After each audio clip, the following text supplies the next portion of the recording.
बोली बोली बाबा भोलेनाथ की।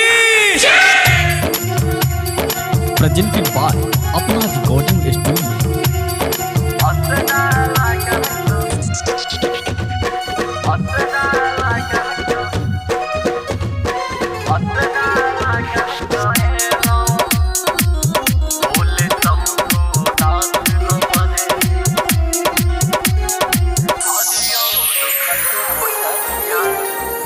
असरा लगा कहेलो, असरा लगा कहेलो, असरा लगा कहेलो बाबा दुआरिया भोले शंभुनाथ हमरे,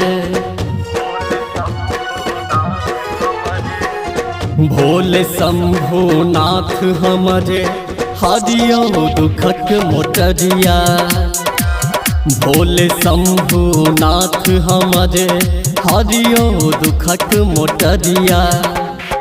असरा लगा कएलो, असरा लगा कएलो। बोली बोली बाबा भोलेनाथ की। Mix by R K. पांड्या।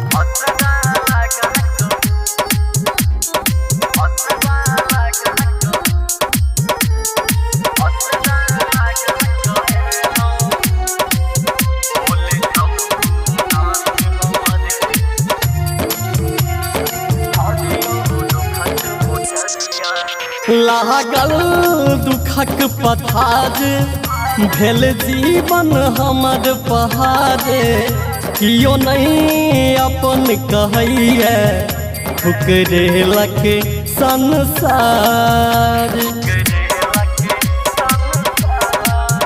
लागल दुखक पथार भेल जीवन हमर पहाड़, कियो नहीं अपन कहैया ठुकरेलक संसार। जिंदगी के बात में पसरल खाली अन्हरिया, भोले शंभुनाथ हमरे, भोले शंभुनाथ हमरे हरियो दुखक मोटरिया, भोले शंभुनाथ हमरे हरियो दुखक मोटरिया। असरा लगा कएलो, असरा लगा कएलो।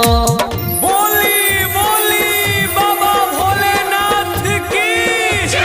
Mix by R K. पांड्या।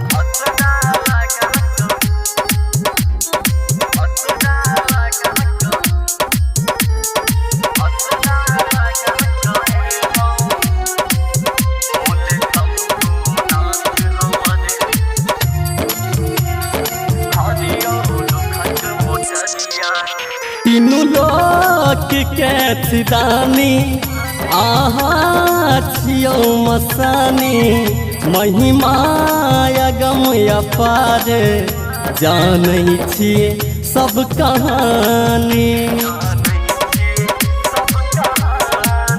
तीनों लोक के सिदानी आहा छियो मसानी, महिमा अगम अपार जानै छियै सब कहानी।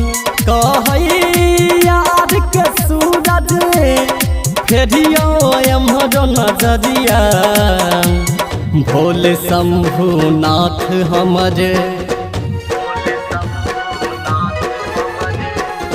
भोले शंभुनाथ हमरे हरियो दुखक मोटरिया, भोले शंभुनाथ हमरे हरियो दुखक मोटरिया। असरा लगा कएलो, असरा लगा कएलो। अपना रिकॉर्डिंग स्टूडियो NH57 अररिया संग्राम।